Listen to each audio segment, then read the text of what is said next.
Now, video marketing. Video makes up something like 80% of internet traffic now. I think it's still one of the biggest opportunities in digital marketing. Nowhere has organic reach like YouTube right now. So it's also something that a lot of people aren't very comfortable with talking on camera. To be honest, sometimes I'm not that comfortable with it. It's not that easy. There's some barriers to entry. You've got to have a microphone. You've got to have a decent camera. You got to have a ring light. You got to be able to work all these things. You got to then edit the videos, know how to upload them. There's enough difficulty involved that it helps that there's not quite as much competition for video marketing as there is for something like writing a blog. So if you have some interesting content and you can edit semi-well, then I think that it really puts you ahead of the competition, especially as a small business, where small businesses are much less likely to be able to invest or to have the time and energy to invest in creating video content. So I think it's definitely worth it. First off, what you can do is start a YouTube channel. That's what I've done with this channel, right? Growing a YouTube channel is not effortless, of course. It's going to require that you publish regularly, that your content is either entertaining or informative, and ideally both. It's really hard to do both, gotta say. You have to have high production quality. You're definitely going to need to invest a little bit in some equipment. So I guess in that way it's not really free, but it doesn't cost anything to start a YouTube channel. And just like podcasts and blogs, if your content business on YouTube, if your video content business on YouTube is really successful, then you can monetize it.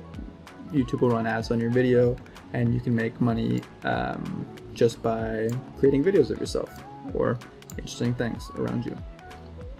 So another way that you could use video to grow your business is you could run webinars. So webinars are just live video conference calls on Zoom or Google Meet. And typically you look for people who need your product or service, and then you present it. You have a video of yourself, you share your screen, you present a slide deck, you talk about how you can solve their problem. It's basically like a live online presentation.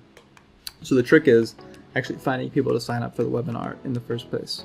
And a lot of times people will run ads for that, but if you have some kind of content business already, some kind of following already, let's say on Instagram or from a blog or from your YouTube channel, then you can just get people to sign up there.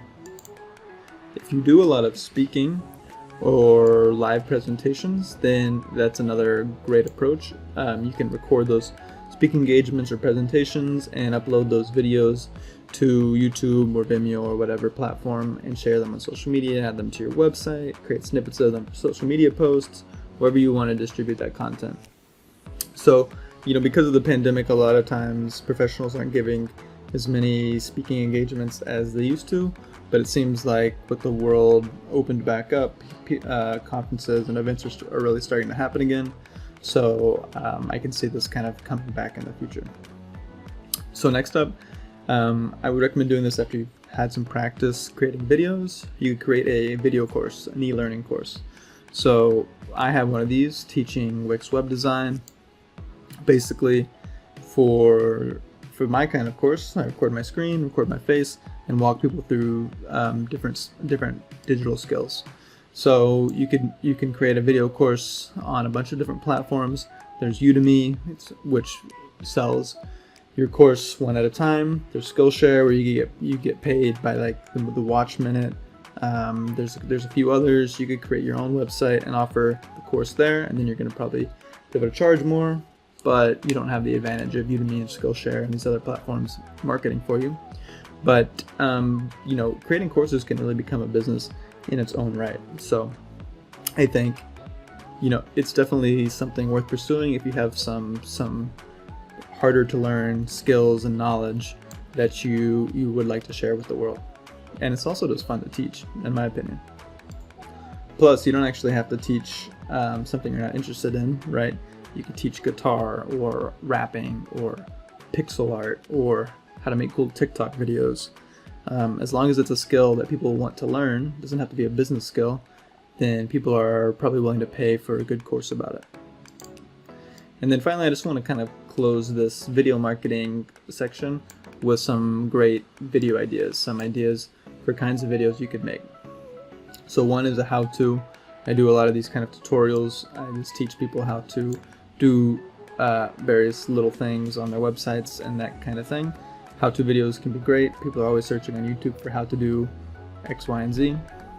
You could create a company introduction, just introducing yourself. You know, people have a much easier time connecting with somebody on video than they do from just a still image or some text on a website. You could introduce your whole team and show the world that the people they're hiring, when they hire you, are real people. They're not just faceless robots, or they're not in India or something, right? Now, you could also do behind the scenes. This stuff's really fun, especially for video and photo production companies.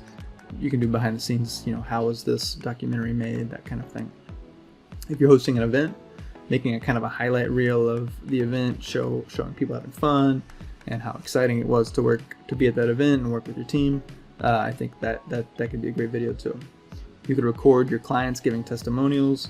So, you know, if you're that kettlebell company, then maybe you get some of your personal training clients and just record them for 30 seconds or a minute saying, oh man, this kettlebell workout was so intense and I am so strong now, right? Or something. You can do demos, talking or demonstrating how your product or service works.